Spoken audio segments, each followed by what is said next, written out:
ओम शांति। आज 12 अगस्त 2024 के बाबा के अनमोल मधुर महावाक्य सुनेंगे। ओम शांति। मीठे बच्चे, अब वापस घर जाना है, इसलिए बाप को याद करने और अपने चरित्र को सुधारने की मेहनत करो। आज की मुरली से प्रश्न है, अज्ञान नींद में सुलाने वाली बात कौन सी है? उससे नुकसान क्या हुआ है? उत्तर, कल्प की आयु लाखों वर्ष कहना, यही अज्ञान की नींद में सुलाने वाली बात है। इससे ज्ञान नेत्रहीन हो गए, घर को बहुत दूर समझते हैं। बुद्धि में है, अभी तो लाखों वर्ष यहाँ ही सुख दुख का पाठ बजाना है, इसलिए पावन बनने की मेहनत नहीं करते हैं। तुम बच्चे जानते हो, अभी घर बहुत नजदीक है। अब हमें मेहनत करके कर्मातीत बनना है। ओम शांति। मीठे मीठे बच्चों को अब बाप ने घर याद दिलाया है। बल भक्ति मार्ग में भी घर को याद करते हैं, परंतु वहां जाना कब है, कैसे जाना है, वो कुछ भी नहीं जानते। कल्प की आयु लाखों वर्ष कह देने कारण घर भी भूल गया है। समझते हैं लाखों वर्ष यहाँ ही पाठ बजाते हैं, तो घर भूल जाता है। अभी बाप याद दिलाते हैं, बच्चे घर तो बहुत नजदीक है, अब चलेंगे अपने घर। मैं तो तुम बच्चों के बुलावे पर आया हूं, चलेंगे ना? पूछते बाबा, चलेंगे? कितनी सहज बात है। भक्ति मार्ग में तो पता भी नहीं पड़ता कि कब मुक्ति धाम में जाएंगे। मुक्ति को ही घर कहा जाता है। लाखों वर्ष कह देने के कारण सब भूल जाते हैं। बाप को भी तो घर को भी भूल जाते हैं। बाप को भी भूल गए तो घर को भी भूल जाते हैं। लाखों वर्ष कहने से बहुत फर्क पड़ जाता है। अज्ञान नींद में जैसे सो जाते हैं, अज्ञान नींद में जैसे सो जाते हैं, इसको भी समझ में नहीं आता। भक्ति मार्ग में घर कितना दूर बताते हैं। बाप कहते, वाह, मुक्ति धाम में तो अभी जाना है। बाबा कहते, वाह, मुक्ति धाम में तो अभी जाना है। ऐसे थोड़ी है तुम कोई लाखों वर्ष भक्ति करते हो, तुमको पता भी नहीं कि भक्ति कब से शुरू हुई है। लाखों वर्ष का हिसाब तो करने की दरकार ही नहीं। बाप को और घर को भूल जाते हैं। लाखों वर्ष कहने से बाप को और घर को भूल जाते हैं। यह भी ड्रामा में नूंद है, परंतु नाहक इतना दूर कर देते हैं। अब बाप कहते हैं, बच्चे घर तो बिल्कुल नजदीक है, अभी समय एकदम नजदीक आ गया है। अब मैं आया हूं तुमको ले चलने। घर चलना है, परंतु पवित्र तो जरूर बनना है। गंगा स्नान आदि तो तुम करते आए हो, परंतु पवित्र बने नहीं हो। अगर पवित्र बनते तो घर चले जाते, परंतु घर का भी पता नहीं तो पवित्रता का भी पता नहीं। आधा कल्प से भक्ति की है तो भक्ति को छोड़ते ही नहीं। अब बाप कहते, भक्ति पूरी होती है, भक्ति में तो अपरंपार दुख रहता है। ऐसे नहीं कि तुम बच्चों ने लाखों वर्ष दुख देखे हैं, लाखों वर्ष की तो बात ही नहीं। सच्चा सच्चा दुख तो तुमने कलयुग में ही होगा। सच्चा सच्चा दुख तो बाबा कहे कलयुग में ही होगा, जबकि जास्ती विकारों में गंदे बने हो। पहले जब रजो में थे तो कुछ समझ नहीं थी, अभी तो बिल्कुल बेसमझ हो गए हैं। अब बच्चों को कहते हैं सुखधाम चलना है तो पावन बनो। जन्म जन्मांतर के जो पाप सिर पर है उन्हें याद से उतारो। याद से बड़ी खुशी रहेगी। जो बाप तुमको आधा कल्प सुखधाम में ले जाते हैं उनको याद करना है। बाप कहते तुमको ऐसा लक्ष्मी नारायण जैसा बनना है। तो एक तो पवित्र बनो और चरित्र सुधारो। विकारों को कहा जाता है भूत। लोभ का भी भूत कम नहीं है। ये भूत बहुत अशुद्ध है, मनुष्य को एकदम गंदा बना देता है। लोभ भी बहुत पाप कराता है। 5 विकार बहुत कड़े भूत है। इन सबको छोड़ना है। इन भूतों को बाबा कहे छोड़ना है। लोभ को छोड़ना भी ऐसा मुश्किल है। इस समय दुनिया में लोभ को छोड़ना भी ऐसा मुश्किल है जैसे काम को छोड़ना मुश्किल है। मोह को छोड़ना भी इतना मुश्किल हो जाता है जितना काम को छोड़ना। छोड़ते ही नहीं।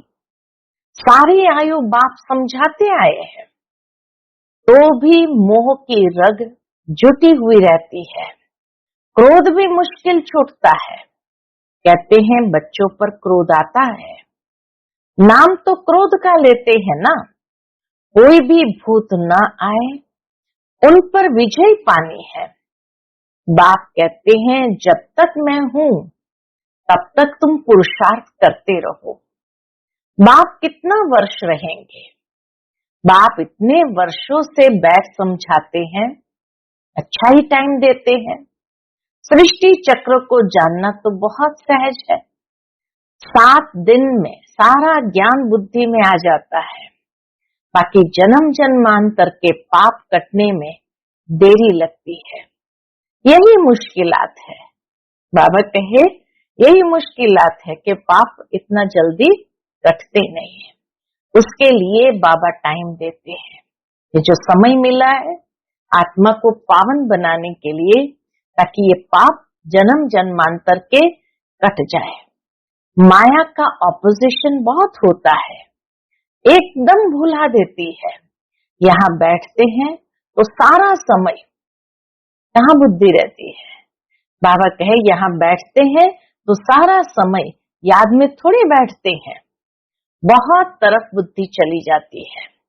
इसलिए टाइम देना है, मेहनत कर कर्मातीत अवस्था को पाना है। पढ़ाई तो बहुत सहज है। सेंसिबल बच्चा हो तो 7 रोज में सारा ज्ञान समझ ले कि ये 84 का चक्र कैसे फिरता है। बाकी पवित्र बनने में है मेहनत। ज्ञान समझना सहज है, लेकिन मेहनत है पवित्र बनने में। इस पर कितने हंगामे होते हैं। समझते हैं बात तो राइट है। हम ग्लानि करते थे कि ये ब्रह्मा कुमारियां भाई बहन बनाती है, परंतु बात तो बरोबर राइट है। जब तक हम प्रजापिता ब्रह्मा के बच्चे नहीं, जब तक हम प्रजापिता ब्रह्मा के बच्चे नहीं बने हैं, तब तक पवित्र कैसे रह सकते हैं। बाबा कहे क्रिमिनल आई से सिविल आई कैसे बन सकती है। यह युक्ति बड़ी अच्छी है। कौन सी युक्ति बाबा ने बताई? स्वयं को ब्रह्मा की संतान, ब्रह्मा कुमार कुमारी समझना। ये युक्ति बड़ी अच्छी है।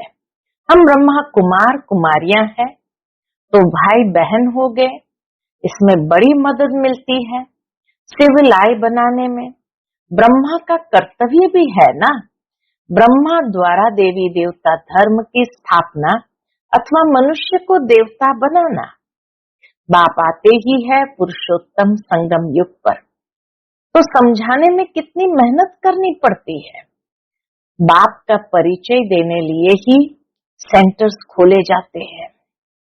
बेहद के बाप से बेहद का वर्षा लेना है। भगवान तो है निराकार, श्री कृष्ण तो देहधारी है, उनको भगवान कह नहीं सकते। कहते भी है भगवान आकर भक्ति का फल देंगे, परंतु भगवान का परिचय नहीं है। भक्ति का फल भगवान देंगे, परंतु वो भगवान कौन है उसका परिचय नहीं। कितना तुम समझाते हो फिर भी समझते नहीं। देहधारी तो पुनर्जन्म में आते हैं जरूर, अब उनसे वर्षा मिल न सके, कोई भी देहधारी से वर्षा मिल न सके, आत्माओं को एक परमपिता परमात्मा से वर्षा मिलता है। मनुष्य मनुष्य को जीवन मुक्ति दे न सके, ये वर्षा पाने के लिए तुम बच्चे पुरुषार्थ कर रहे हो।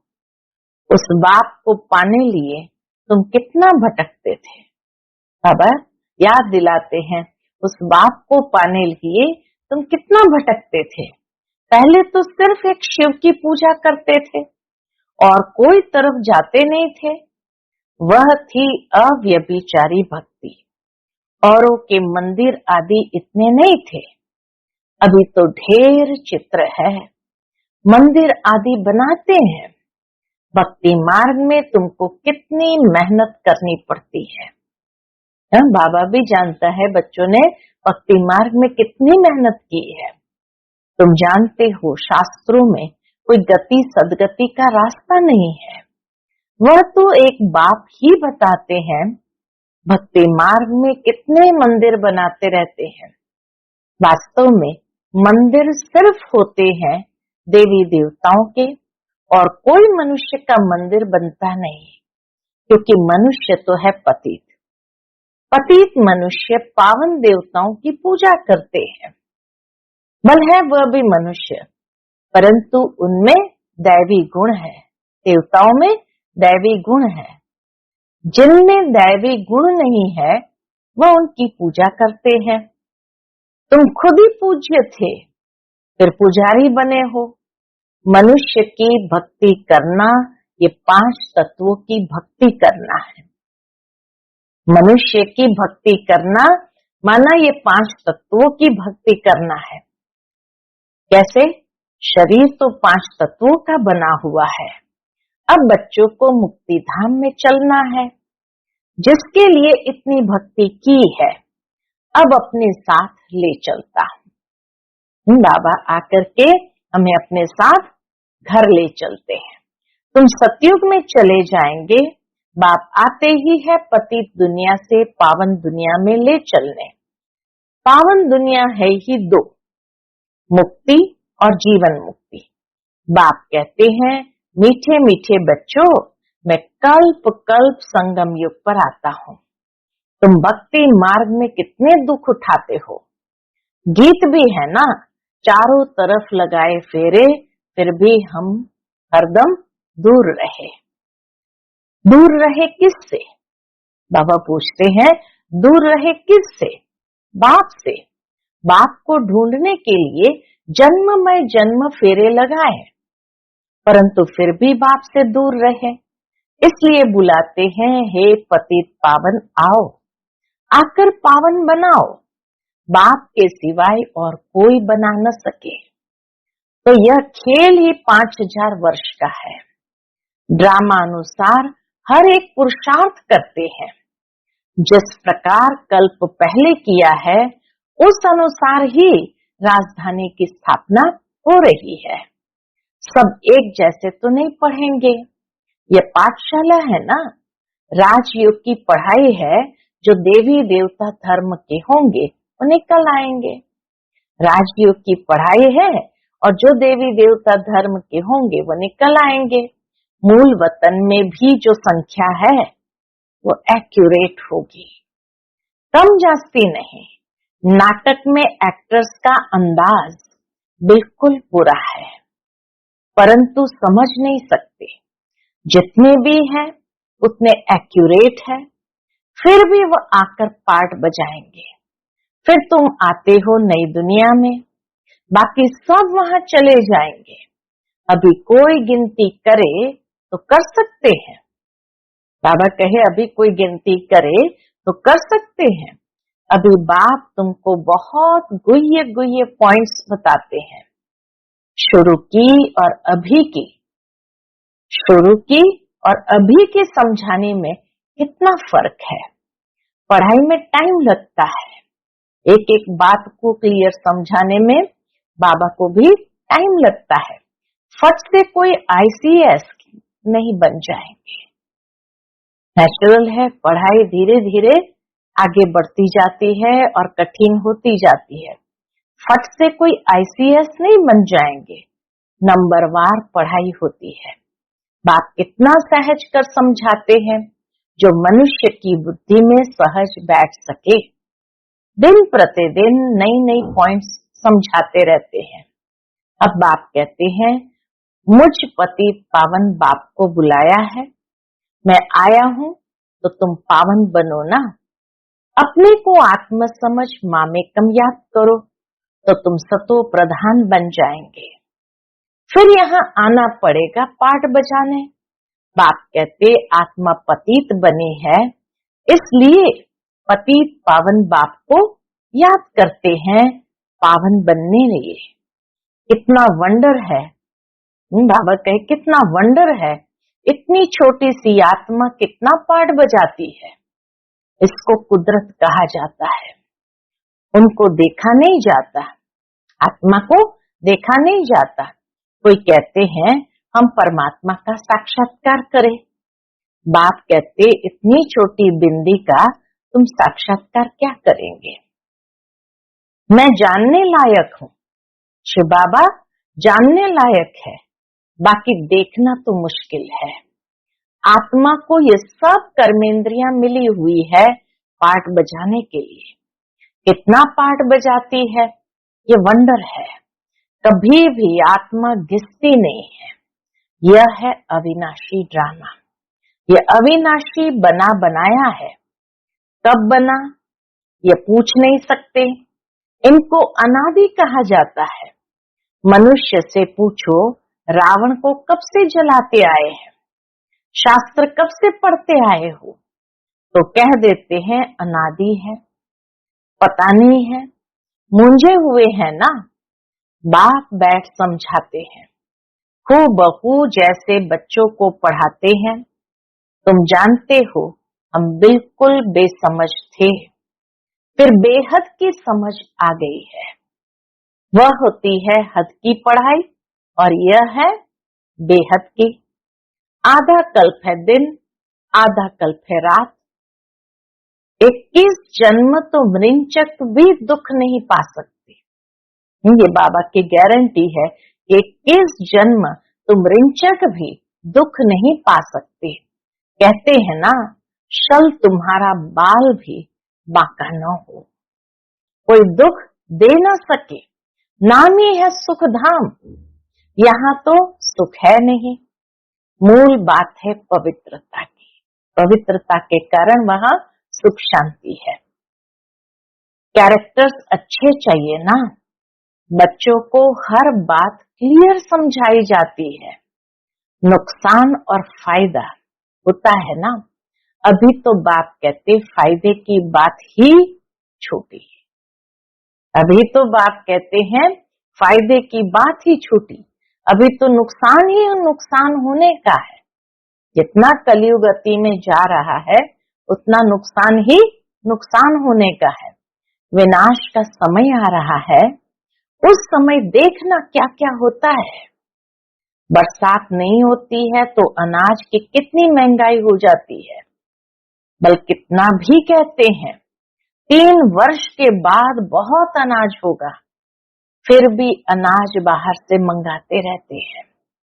ऐसा समय आएगा जो एक दाना भी मिल नहीं सकेगा।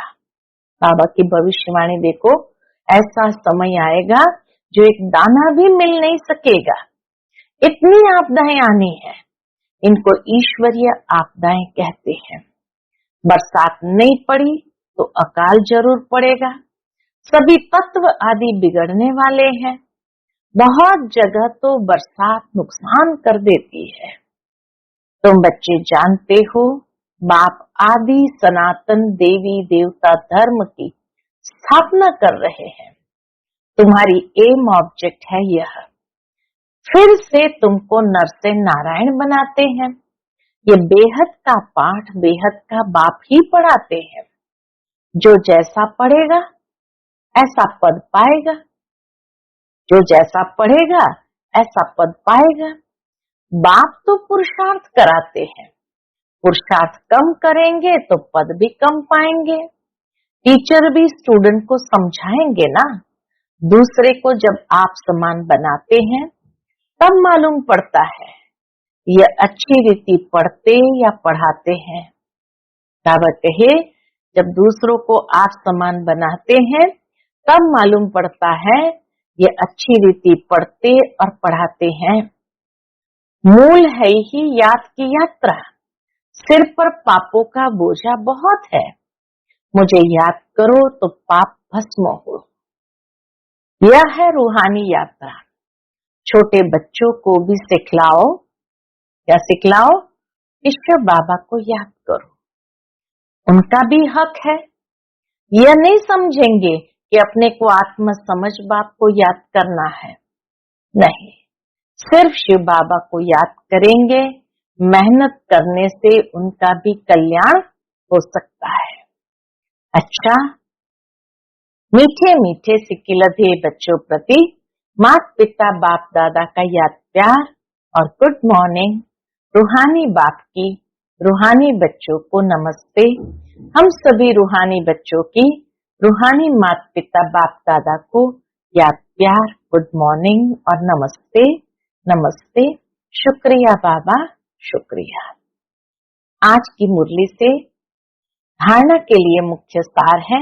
पहली पॉइंट, नर से नारायण पद प्राप्त करने के लिए बेहद के बाप से बेहद का पाठ पढ़कर दूसरों को पढ़ाना है।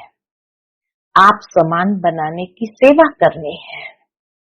दूसरी पॉइंट, लोभ मोह की जो रगे हैं उनको निकालने की मेहनत करनी है।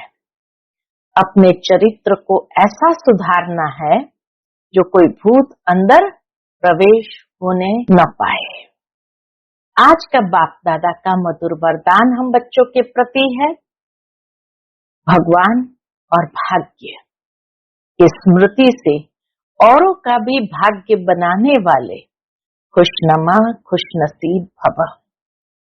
भगवान और भाग्य की स्मृति से औरों का भी भाग्य बनाने वाले खुशनमा खुशनसीब भव। अमृत वेले से लेकर रात तक अपने भिन्न भिन्न भाग्य को स्मृति में लाओ और यही गीत गाते रहो, वाह मेरा श्रेष्ठ भाग्य। जो भगवान और भाग्य की स्मृति में रहते हैं वही औरों को भाग्यवान बना सकते हैं। ब्राह्मण माना ही सदा भाग्यवान, सदा खुशनसीब। किसी की हिम्मत नहीं जो ब्राह्मण आत्मा की खुशी कम कर सके। हर एक खुशनमा खुशनसीब हो, हर एक खुशनमा खुशनसीब हो। ब्राह्मण जीवन में खुशी का जाना असंभव है। हम ब्राह्मण जीवन में खुशी जा नहीं सकती है। बल शरीर चला जाए लेकिन खुशी जा नहीं सकती है। इतनी वजह बाबा ने दी है खुशी में रहने की। आज का स्लोगन है, माया के झूले को छोड़ अतीन्द्रिय सुख के झूले में सदा झूलते रहो। माया के झूले को छोड़ अति इंद्रिय सुख के झूले में सदा झूलते रहो। अच्छा, ओम शांति।